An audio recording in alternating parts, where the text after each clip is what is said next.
저는 오늘 본문 말씀을 가지고 노아의 연약함이라는 제목으로 말씀의 은혜를 나누고자 합니다. 우리 인간은 다 연약한 인생입니다.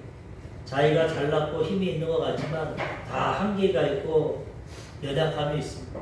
그거를 인정하지 않을 것뿐이지. 근데 우리는 하나님 앞에 사람 앞에 다 연약하고 완전한 사람은 한 사람도 없다고 성경은 말씀하고 있습니다.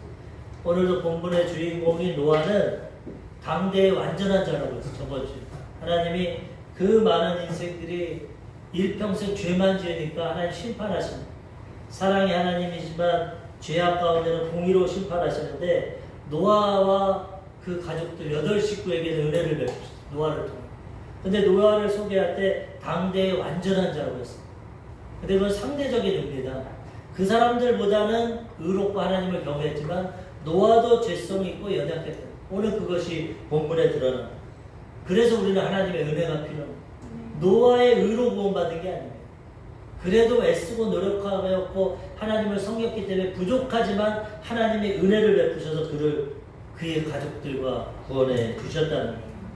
성경의 인물들, 하나님께 위대하게 쓰임받은 인물들 보면 다 연약하고 부족함이 있습니다. 아브라함 믿음의 조상으로 불렀지만은 하나님 말씀에 불순종하고 흉년이 오니까 자기 마음대로 애국 땅에 가고 아내 팔고 또 첩을 들이고 하나님 응답이 안 오니까 10년 만에 첩을 들이고 얼마나 죄짓고 넘어진 그런 아브라함. 그런데도 자기의 연약함을 깨닫고 회개하고 끝까지 믿음으로 나가니까 하나님이 그를 믿음의 조상으로 변화시켜 주신 거예요. 모세도 마찬가지예요. 모세는 태어날 때부터 죽을 위기에 태어났는데 하나님이 나일강에서 공주의 손에 건져주시고 40년 동안은 자기가 잘났는 줄 알았어요. 왕자로 모든 교육을 받고 학문을 받고 지위와 명예와 모든 걸 가져서 자기 힘으로 민족을 구원하려고 이스라엘 백성을 학대하는 이집트 사람을 쳐 죽이고 자기 능력으로 나아가다가 바로 왕의 눈에 나서 미디안 왕으로 도망갑니다. 살인자로. 40년 동안 철저히 자기의 연약함을 깨닫습니다. 내가 왕자고 내가 교육 많이 받고 배경이 좋고 능력이 있는데 나 아무것도 아니구나. 살인자로서 양치입니다. 40년 동안. 하나님 만나서 모세야 내가 널 쓰겠다 가라고. 하나님 내가 누군데 보냅니까? 얼마나 깨지고 나랬습니다. 보낼 만한 사람을 보내십시오. 난 입이 뻣뻣해서 말을 못합니다. 5번이나 거절합니다. 5번. 하나님이 네 입을 누가 지었냐? 내가 네 형 아론을 붙여주겠다. 하나님 그렇게 연약한 자를 변화시키고 도와주셔서 사용해 주신다는 거예요. 우리는 우리의 연약함을 깨닫고 하나님의 도우심을 구하며 살아가야 되는 것입니다. 다윗 하나님이 내가 이세야 될 다윗을 만나니 내 마음이 합하다. 너무나 기쁘고 좋다. 근데 어떻게 됩니까? 어렵고 힘들 때는 하나님 의지했지만 왕이 되니까 전쟁에도 안 나가 늦잠 자다가 모욕하는 여인을 보고 정욕을 가지고 간음죄를 짓고 그 여인이 임신하니까 그 죄를 은폐하려고 그 남편을 전쟁터에 보내서 죽이고 살인죄를 짓고 그리고 1년 동안 평안하게 삽니다. 전쟁터에 나가면 죽기도 알고 칼이 살기도 한다. 그 하나님이 선지자를 통해서 그의 죄를 지적하실 때 옷을 찢고 회개하고 하나님께 용서를 받습니다. 그렇게 하나님 마음에 합한 자도 사람이 지을 수 없는 상상할 수 없는 간음죄, 살인죄 모든 죄를 짓습니다. 그렇지만 눈물로 회개하고 금식하고 회개하니 하나님이 용서해 주셨다. 어느 누구도 완전한 사람 없어. 다 죄인입니다. 솔로몬도 세상에 가장 지혜를 얻었다고 하지만 그도 나중에는 우상 숭배하고 다 넘어지고 신약시대 예수님이 뽑은 베드로 수제자라고 하지만 그도 넘어지고 쓰러지고 예수님 십자가 달릴 때 3번이나 저주하고 부인하고 회개하니까 또 하나님 회복시켜 주시고 사도 바울도 신약 성경의 3분의 거의 2를 기록하고 그 다음에 헬라어에 능통하고 로마 시민권을 태어날 때부터 갖고 가말리알 문화에서 학문을 닦고 아주 유명하고 유력한 사람인데 하나님 대적하고 예수님 대적했어요. 그러니까 하나님이 그를 깨트려서 다메섹 도상에서 예수님 만나고 눈이 멀고 말에서 떨어지고 자기의 연약함을 철저히 깨닫고 나는 괴수 중에 괴수입니다. 나는 연약합니다. 그때 하나님이 그를 강하게 하시고 사용해 주신다는 거예요. 우리 자신을 객관적으로 돌아보고 내가 잘난 것 같죠? 물론 잘난 부분도 있죠. 열심히 살아온 것도 있죠. 그렇지만 하나님 앞에 우리는 죄인이고 연약하다는 걸 깨닫고 하나님의 도우심을 구하며 살아가야 된다는 거예요. 우린 연약하지만 하나님은 강합니다. 아담과 하와가 자기가 하나님 되려고 했지만 우리가 하나님 되면 좋죠. 솔직히 인간적으로. 내가 하나님 돼서 내 마음대로 살면 얼마나. 근데 우리는 실력과 능력이 없습니다. 하나님은 하나님 될 만한 능력이 있어요. 천지를 창조하시고 우주만물을 창조하시고 자기가 스스로 있는 그런 능력이 있어야 되는데 우리는 아무런 능력도 없습니다. 하나님의 흙으로 빚으시고 하나님의 영을 불어넣어서 생명이 된 사람 피조물인데 실력과 능력도 없고 먹고 사는 것도 할 수 없고 죽음도 이기지 못하고 질병도 우리가 감당하지 못하고 인간관계도 해결하지 못하고 이렇게 연약하면서 하나님만 되고 내 능력으로 살라고 하니까 심판이 당하고 넘어지고 쓰러지는 인생입니다. 우리의 모습을 근본적으로 깨닫고 회개하고 하나님 앞에 나아가서 하나님의 도우심을 구할 때 우리는 하나님 안에서 강해지고 하나님 안에서 완전한 인생길을 살아가게 된다는 것입니다. 고린도전서 1장 25절에 말씀합니다. 하나님의 어리석음이 사람보다 지혜롭고 하나님의 약하심이 사람보다 강하니라. 하도 사람들이 내 주먹을 믿어라. 내가 잘났다. 내가 하나님이다. 내 뜻대로 한다. 내 생각이 가장 맞다. 그러니까 하나님 말씀하시는 너희가 아무리 지혜롭고 강하고 잘난 것 같지만 하나님과 비교할 수 없다. 하나님은 지혜로우시지만 하나님이 설사 어리석다 해도 사람보다 지혜롭고 하나님이 설사 약해도 사람보다 강하다. 우리 자신을 알면 하나님과 우리 비교할 수가 없어요. 하나님은 전능하신 분이고 스스로 계신 분입니다. 그러므로 우리는 약함을 인정하고 깨닫고 그 하나님을 의지하며 살아가야 된다는 거죠. 시편 39편 4절 여호와여 나의 종말과 연한이 언제까지인지 알게 하사 내가 나의 연약함을 알게 하소서. 나의 연한 우리는 다 죽음의 길로 가고 있어요. 지금 젊고 능력 있고 힘 있는 것 같지만 금방 지나갑니다. 모세가 뭐라고 합니까? 날아간다고 합니다. 수고와 고탱이고 사람의 연수가 강건하면 사람의 연수가 70이고 강건하면 80이고 날아가는 인생. 죽음의 길로 가고 있습니다. 우리 종말이 있고 연한의 한계가 있어요. 죽음도 이기지 못하고 이런 연약함을 깨닫고 하나님의 도우심을 구해야 된다는 거예요. 야고보서 4장 14절 내일 일을 너희가 알지 못하는도다. 너희 생명이 무엇이냐? 너희는 잠깐 보이다가 없어지는 안개니라. 하나님 눈에 볼 때 우리 인생은 잠깐 진짜 사라지는 안개 같다는 거예요. 70년, 80년 긴 것 같지만 금방 끝납니다. 지금 젊은 사람들은 모르죠. 우리 민승이나 민규는 아직 이제 시작하니까 모르죠, 인생은. 그렇지만 노년 돼서 60 지나고 70년, 80 되신 분들은 인생 돌아보면 아무것도 아니에요. 나도 어렵고 나도 뭔가 할 줄 알았는데 벌써 다 지나가고 죽음의 길로 가고 노쇠함이 오고 인생 진짜 사라지는 안개로. 성경에는 너희의 영화는 풀과 같고 떨어지는 꽃과 같다. 풀은 마르고 시드나 하나님 말씀은 영원하다. 잠시 화려하게 피고 잠시 세상에서 성공하고 돈 벌고 명예를 얻고 인정받는 것 같지만 다 사라지고 시들어지는 인생 우리의 종말과 연한을 깨달아야 돼. 아무것도 아닌 겁니다. 다 태어났다. 성경의 창세기에 보면 900세까지 사는데 뭐라고 하냐. 태어났고 자식 낳고 죽었다. 그게 끝입니다. 인생을 그렇게 살아가면 짐승보다도 못하는. 왜? 죽은 다음에 심판이기 때문에. 안 태어나는 게 낫다.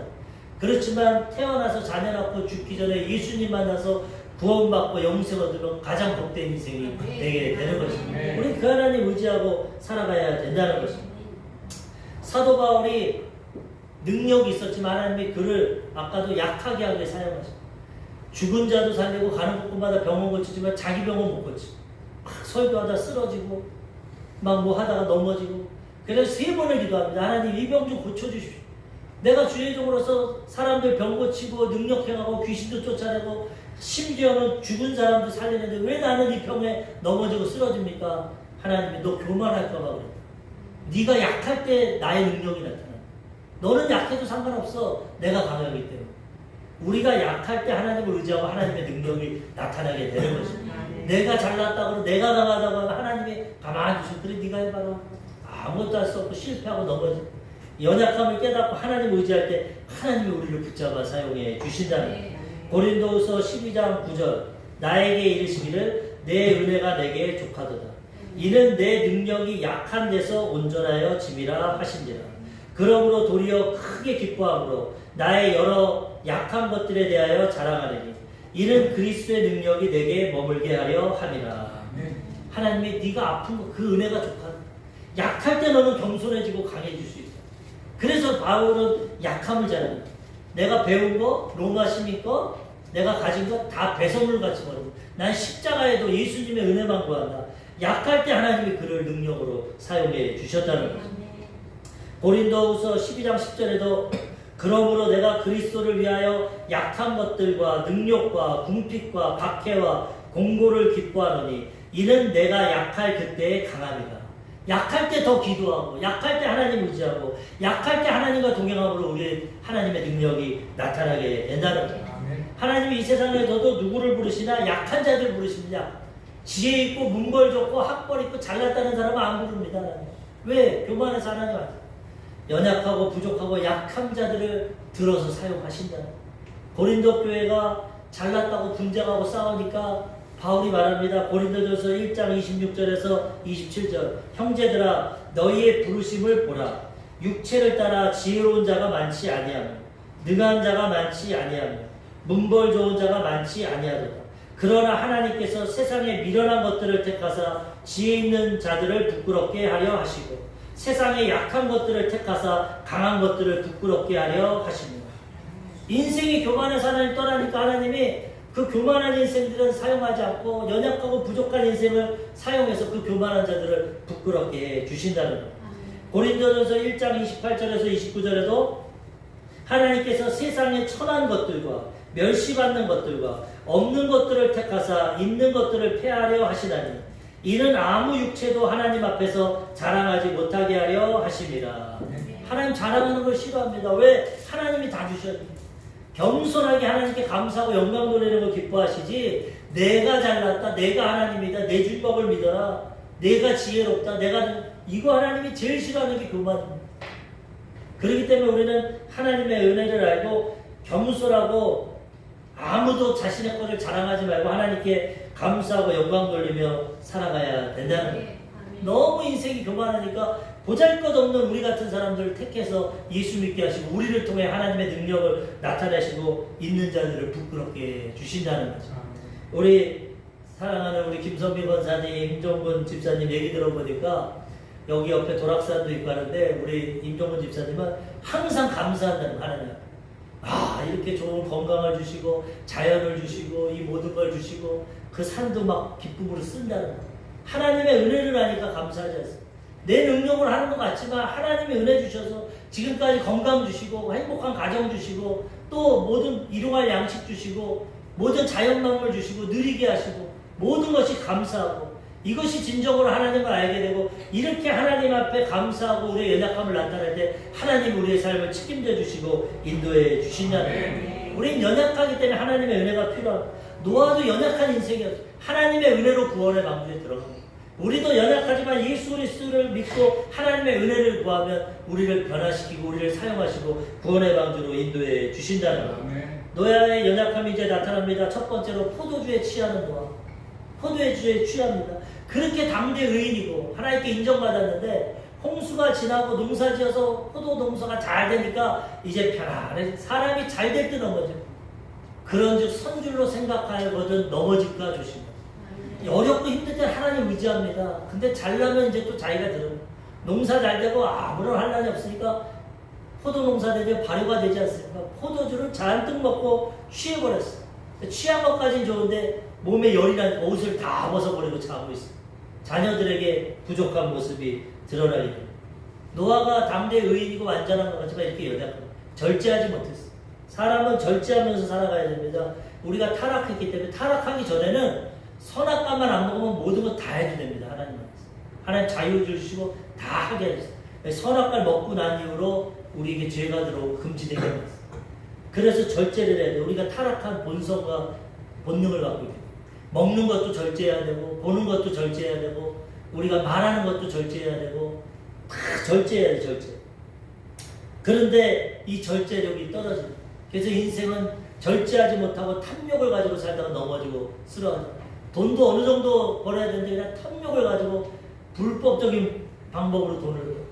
먹는 것도 그냥 너무 호화롭고 사치하고 아프리카에만 가도 가난해서 못 먹는 거 죽어가는 사람들인데 그런 사람 생각하지 않고 한 끼에 뭐 100만 원, 1000만 원 맛집만 찾아다니고 나만 먹고 그것도 절제해야 돼.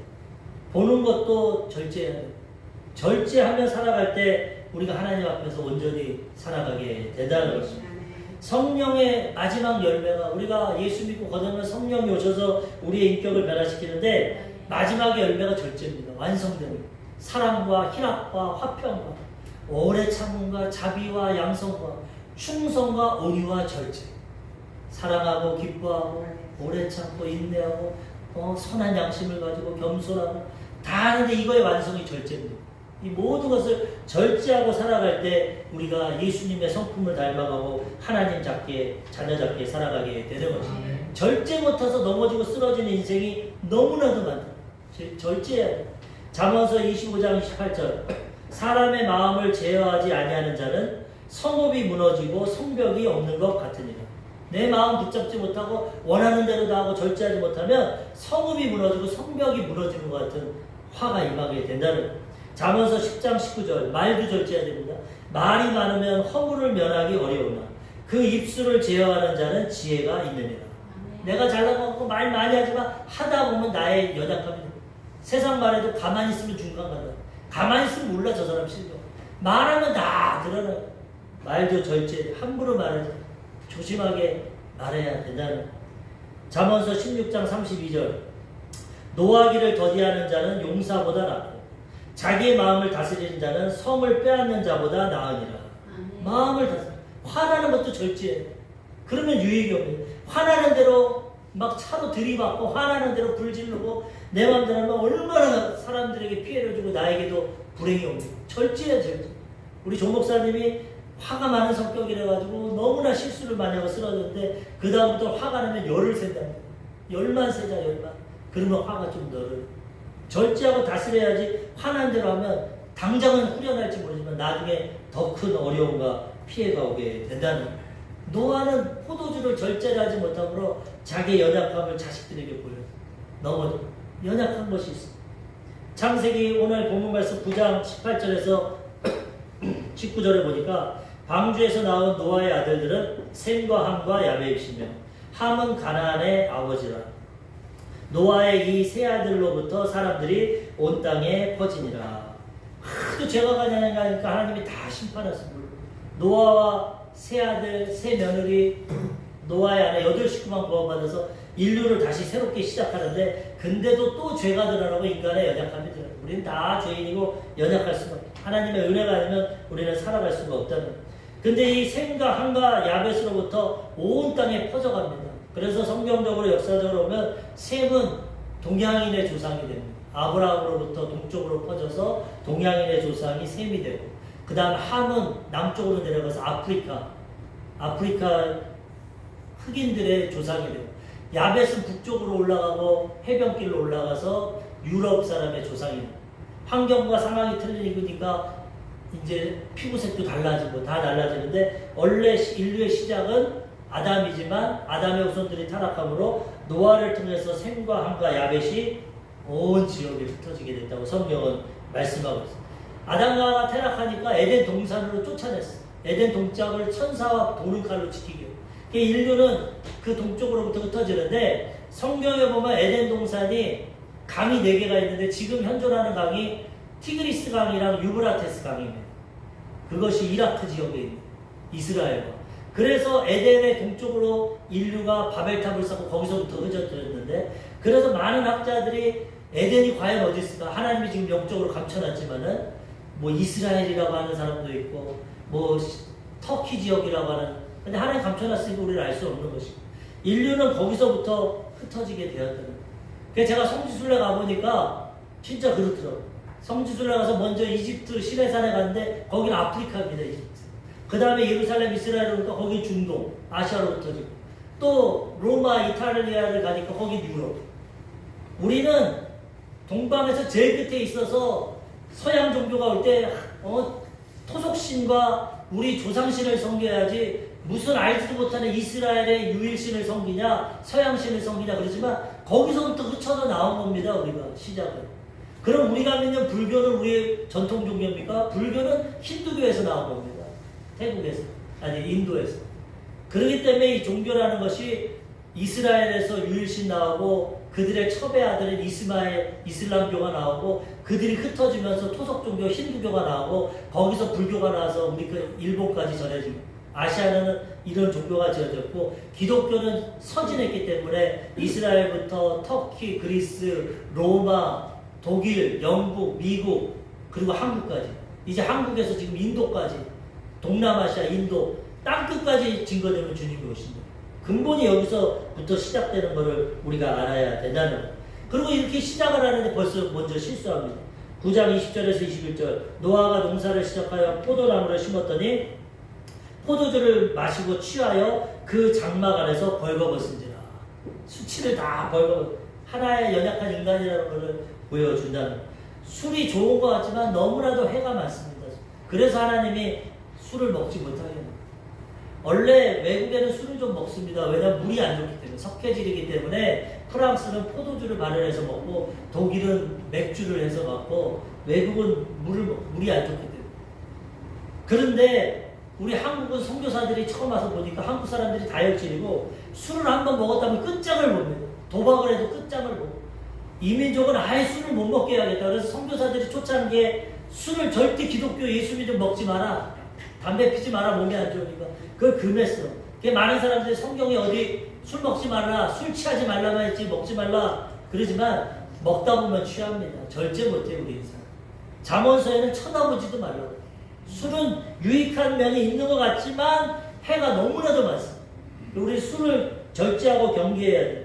잠언서 23장 29절에서 쭉 보면은 술에 대해서 말합니다. 재앙이 네게 있느뇨, 근심이 네게 있느뇨, 분쟁이 네게 있느뇨, 원망이 네게 있느뇨, 까다먹는 상처가 네게 있느뇨, 붉은 눈이 네게 있느뇨, 술에 잠긴 자에게 있고 혼합한 술을 구하러 다니는 자에게 있느니라. 모든 이 고통이 술에 있습니다. 23장 31절에서도 보면 포도주는 붉고 잔에서 번쩍이며 순하게 내려가라니 너는 그것을 보지도 말지어다. 그것이 마침내 뱀같이 물 것이요 독사같이 쏠 것이요 또 내 눈에는 괴이한 것이 보일 것이요 내 마음은 구부러진 말을 할 것이며 너는 바닷 가운데 누운 자 같을 것이요 돛대 위에 누운 자 같을 것이며 감각을 다 잃어버리게 된다. 그리고 35절에도 내가 스스로 말하기를 사람이 나를 때려도 나는 아프지 아니하고 나를 상하게 하여도 내게 감각이 없도다. 내가 언제나 깰까 다시 술을 찾겠다 하리라. 술에 취하면 이성이 마비되고 감각이 마비돼가지고 이렇게 넘어지고 쓰러지고 우리 한국의 이 음주운전이 얼마나 문제가 됩니까? 술 먹고 주치폭력을 얼마나 하게 됩니까? 다 술 취한 가운데 죄를 짓게 돼요. 이성이 마비돼서. 그래서 우리는 술을 멀리하고 절제해야 된다는. 우리 조 목사님이 설교하면서 술에 대한 말하는 게 부산항에서 자기가 부두에서 일할 때 미군 병사가 술이 많이 취해가지고 그 부산항에 철제방이 있는데 그걸 막 손으로 잡아 뜯는 거예요. 피가 철철 나는데도 고통을 모르고 막 뜯는 거예요. 어린 나이에 고등학교 때 그걸 봤는데 술 취하면 저렇게 되는 거예요. 손이 찢어지고 피는 나는데도 고통을 모르고 나중에 깨어나면 얼마나 고통. 술이 좋은 것 같지만 너무나 해악이 많기 때문에 하나님은 술을 금하시는 술. 잠언서 지혜서에서도 보면은 왕의 어머니가 왕에게 말합니다. 잠언서 31장 4절에서 5절 느무에라 포도주를 마시는 것이 왕들에게 마땅하지 아니하고 왕들에게 마땅하지 아니하며 독주를 찾는 것이 주권자들에게 마땅하지 않도다. 술을 마시다가 법을 잃어버리고 모든 공고한 자들의 송사를 굳게 할까 두려우니라. 술을 먹으면 온전한 일을 행하지 못한다. 그래서 술을 마시지 말고 술을 쳐다보지도 말라고 말을 하고 있어요. 보기만 해도 영향을 먹게 되니까. 우리는 술을 경계하고 절제하며 살아가야 됩니다. 에베소서 5장 18절에도 술 취하지 말라. 이는 방탕한 것이니 오직 성령의 충만함을 받으라. 성령은 쇠술에 취한 거라. 술이 막 감정도 좋게 하고 기분도 좋게 하고 말도 많아지게 하고 얼굴도 따뜻하게 하고 붉게 하고 성령에 취하면은 그렇게 됩니다.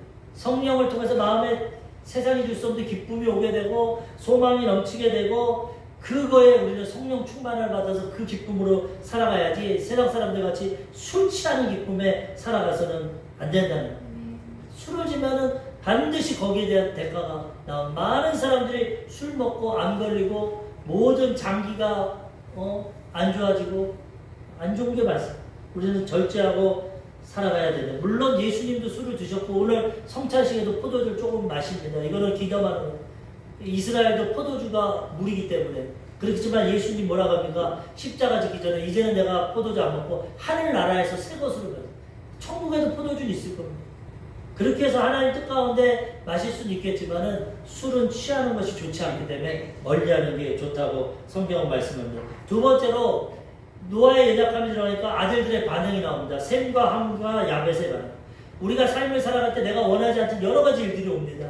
부모님들을 통해 자녀들. 그렇지만 거기에 우리가 어떻게 반응하느냐에 따라 좋은 결과가 나타나게 된다는 거예요. 셈과 야벳은 좋은 반응을 했고 함은 잘못된 반응을 해요. 그래서 인생이 달라집니다. 우리가 어떤 환경이 일어나고 나타난 건 내 마음대로 안 되지만 거기에 우리가 맞게 반응을 할 수 있어요. 창세기 9장 22절에 보니까 가나안의 아버지 함이 그의 아버지 하체를 보고 밖으로 나가서 그 두 형제에게 알림해. 아버지가 술 먹고 넘어져가지고 옷 벗고 그냥 이렇게 연약함을 드러냈는데 둘째 아들이 먼저 봤어, 함이. 근데 그걸 보고 아버지가 실수하셨구나 하고 참 덮어드리면 좋았을 텐데, 예전 성경엔 두 형제에게 고함해. 원어로 보면 좀 비웃으면서 하는 거야. 야, 저 봐라, 아버지 옷 다 벗고 저러고 있다. 멸시해. 그러니까 이게 온전하지 못해. 우리가 남의 연약함과 부족함을 덮어줘야 됩니다. 우리도 연약하고 넘어지기 때문에. 그리고 아버지는 하나님이 세운 믿음의 가장이기 때문에 존귀하게 여기고 권위를 인정해줘요. 그게 하나님의 뜻입니다. 그런데 함이 그것을 모르고 아버지를 조롱하고 멸시하고 이렇게 드러냈어요. 그런데 그 말을 들은 셈과 야벳은 덮어줍니다. 9장 23절. 셈과 야벳이 옷을 가져다가 자기들의 어깨를 메고 뒷걸음쳐 들어가서 그들의 아버지의 하체를 덮었으며 그들의 얼굴을 돌이키고 그들의 아버지의 하체를 보지 아니하였더라. 그들은 아버지의 잘못을 안 봤어. 아버지가 실수하셨구나. 덮어줬어. 나중에 하나님의 축복이 임하게 되는 거예요. 우리 부모님도 그렇고 자녀도 그렇고 우리 그리스도 안에서는 모든 사람의 허물을 덮어줘야 됩니다. 그러면 우리도 은혜를 받습니다. 우리도 죄가 드러나게 됩니다. 덮어주는 것이 하나님의 뜻입니다. 베드로전서 4장 8절. 무엇보다도 뜨겁게 서로 사랑할지니 사랑은 허다한 죄를 덮느니라. 우리 죄인입니다. 연약합니다. 용서하고 덮어줘야 하는 것을. 지적하고 율법적으로 판단하면 서로 싸울 수밖에 없습니다.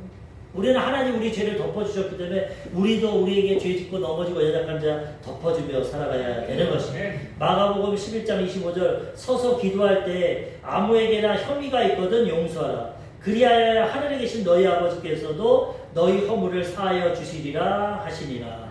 기도할 때 하나님 앞에 먼저 우리가 용서해 줘야 돼. 우리도 용서받아야 돼. 그래야 하나님이 우리에게도 용서해 주시지. 우리는 남을 용서하자. 하나님 저 사람이 저렇게 했어요. 비판하고 판단하고 하면서 나만 용서받기 안 된다. 우리가 우리의 죄를 사하여 준 것 같이, 우리에게 죄진 자에게 사해 준 것 같이 우리의 죄를 사해 주옵소서. 예수님이 기도하라고 했어요. 우리가 먼저 용서해주고 우리도 하나님 앞에 용서를 받아야 된다. 하나님 우리 허물을 덮어주십니다. 에베소서 2장 1절과 5절. 그는 허물과 죄로 죽었던 너희를 살리셨고 허물로 죽은 우리를 그리스도와 함께 살리셨고 너희는 은혜로 구원을 받은 것이다. 우리 행위로 구원 못 받습니다.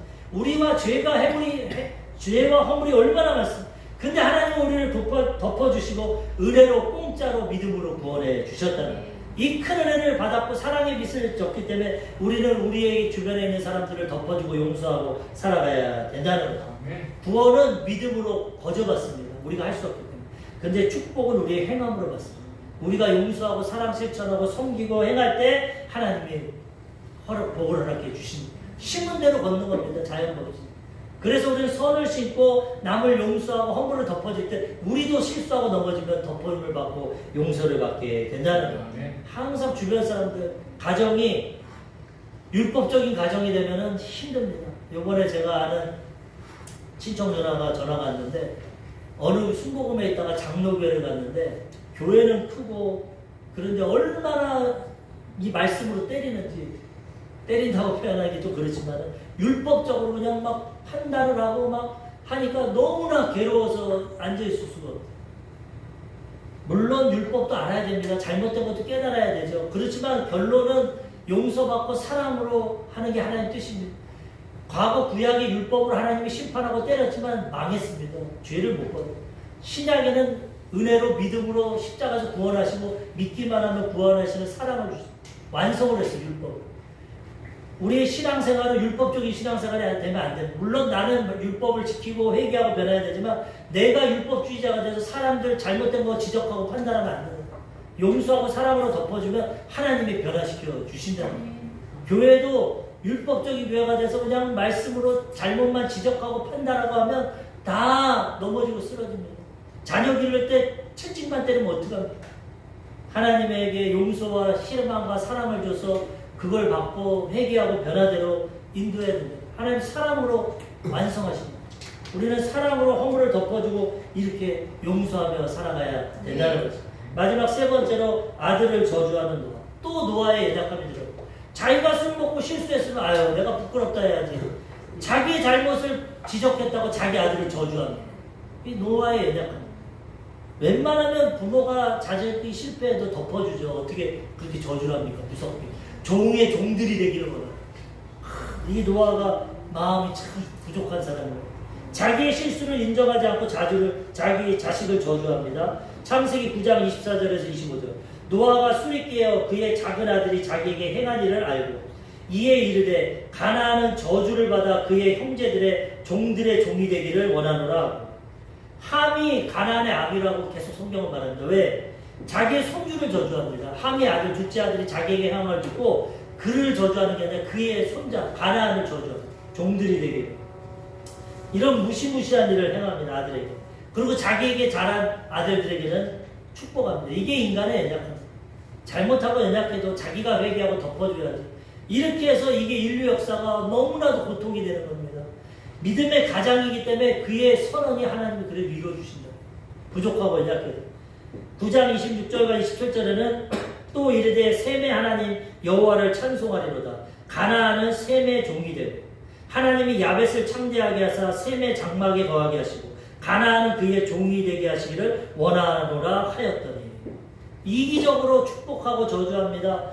셈은 첫째 아들인데 영적인 축복을 받아서 아브라함으로부터 동방적으로 다 흩어지게 돼요. 영적인 축복을 받게 돼요. 거기에서 예수님이 태어나고 다윗이 태어나고 구원 메시아가 오는 영적인 축복을 받고 야벳은 창대하게 돼서 물질의 축복을 받아요. 유럽이나 미국이 물질의 축복을 받아서 그 복을 받아요. 함 아프리카 족속은 어떻게 됩니까? 역사적으로 종이 됐어 진짜. 이거를 성경적으로 뭐 합리할 수는 없다고 하겠지만은 아프리카 사람을 종을 삼는 게 옳다 할 수는 없습니다. 그건 인간의 탐욕이고 잘못했지만 어쨌든 아버지 집안의 제사장의 선포를 통해서 그것이 이루어졌어요. 역사적으로. 아프리카 민족들은 종으로 살고 큰 고난과 어려움을 당했다.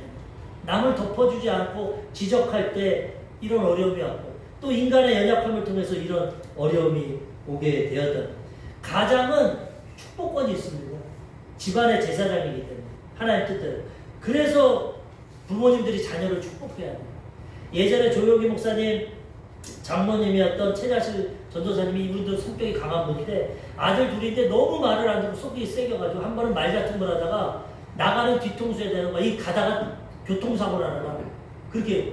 근데 진짜 가다가 교통사고 나서 제가 예전에 들은 얘기였는데 턱이 부러졌다든가 이빨이 부러졌다 그러고 돌아왔거든요. 그래가지고 이 친하실 전도사님이 다시는 내가 자녀들에게 함부로 말하잖아. 홧김에 얼떨결에 말했지만 그것 때문에 고통을 안 믿는 사람들도 압니다. 말이 씨가 된다고. 나쁜 말 하지 말고. 이 말이 중요한 거 절제해야 돼. 함부로 하면.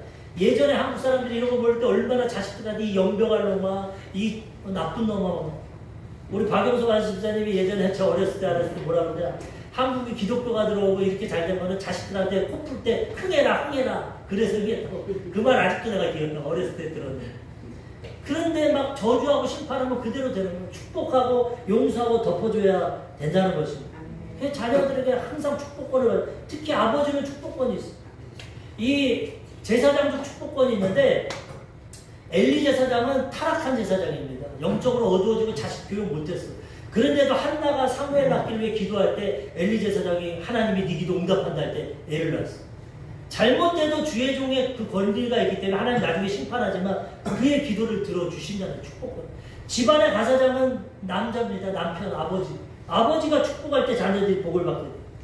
이삭이 축복했을 때 에서와 야곱이 그대로 축복을 받았고, 그 다음에 이삭이 자녀들에 대해 12자녀들을 예언할 때 그대로 이루어집니다. 아버지는 제사정권인데 자녀들을 위해 기도해주고 축복해야 된다는 거죠. 제사장에게는 하나님의 축복권을 줬습니다. 민수기 6장 23절에서 27절에 보면은 아론과 그의 아들들에게 말하여 이르기를 너희는 이스라엘 자손을 위하여 이렇게 축복하여 이르되 그들은 이같이 내 이름으로 이스라엘 자손에게 축복할지니 내가 그들에게 복을 주리라. 하나님 그냥 복을 줄 수 있는데 제사장을 통해서 축복하라고 했어. 내 백성에게. 그럼 내가 그대로 복을 주겠다. 그래서 제사장들은 손을 들고 축복을 합니다. 구약에서는 이렇게 제사장들이 축복권이 있고 신약에는 사도들이 축복권이 있어. 그래서 사도 바울은 항상 예배 마지막에 이렇게 서신서 마지막에 축복합니다. 고린도후서 13장 13절 주 예수 그리스도의 은혜와 하나님의 사랑과 성령의 교통하심이 너희 우리와 함께 있을지어다. 축복기도 축도입니다. 이게 별거 아닌 것 같지만 우리 예배 때마다도 하지 않습니까? 제가 원당에 순복음교회 다닐 때 그 한 지역장님이 여의도 순복음교회 다녔을 때 경험을 말합니다. 여의도 순복음교회 사람이 많고 교구버스를 타고 다니까 이 축도를 받고 나오면 교구버스를 타지는 못하고 앉지는 못해요. 그래서 자기가 꾀를 내가지고 축도할 때마다 나가는 거예요, 먼저. 그래서 계속 그랬는데 하루는 꿈을 꾸는데 조영희 목사님이 손을 들고 축도를 할 때 하늘에서 만나가 축복이 막 쏟아진다는 거예요. 그걸 사람들이 받아먹는데 자기는 나가느라고 못 받는 거예요. 그 이후로는 항상 축복 기도를 받는다는 거예요. 이게 하나의 개인적인 체험이지만 하나님은 주의 종을 통해서 믿음의 가장들을 통해서 축복하기 원하십니다. 하나님 질서의 하나님. 그래서 믿음의 가장들이 자녀를 축복할 때 하나님의 놀라운 역사가 나타납니다. 예수님이 제자들 뽑아서 보낼 때도 축복과 평강을 빌려고. 우리 예수 믿는 사람들은 축복권이 있어요. 축복을 빌어줘요. 그래서 항상 옆 사람과 인사하는 겁니다. 마태복음 10장 12절에서 10절에 보면은 또 그 집에 들어가며 평안을 빌라. 그 집이 이에 합당하면 너희 빈 평안이 거기 임할 것이요. 만일 합당하지 아니하면 그 평안이 너희에게 돌아오리라. 복음 전하고 어디 갈 때 그 가정이나 그 사람들에게 축복을 빌라는 거야. 평안을. 그 사람이 받을 만하면 받을 거고 아니면 나에게 임하는 거야. 그래서 우리는 축복을 믿으며 살아가야 되는 것입니다. 오늘 말씀을 통해서 노아의 연약함에 대해서 우리는 다 연약합니다. 하나님의 은혜를 구해야 됩니다. 연약하기 때문에 서로 용서하고 덮어줘야 됩니다. 그리고 서로 축복해줘야 됩니다. 그럼 하나님의 은혜 가운데 우리는 살아가게 되는 것입니다. 연약하고 부족하지만 하나님 의지하고 살아갈 때 우리는 완전한 인생길을 살아가게 되는 것입니다. 우리 사랑하는 성도님들이 말씀을 통해서 하나님 뜻을 잘 분별하시고 나의 연약함을 인정하시고 남의 연약함을 덮어주시고 축복하심으로 하나님의 은혜와 축복 가운데 살아가시기를 주님의 이름으로 축원합니다. 아멘.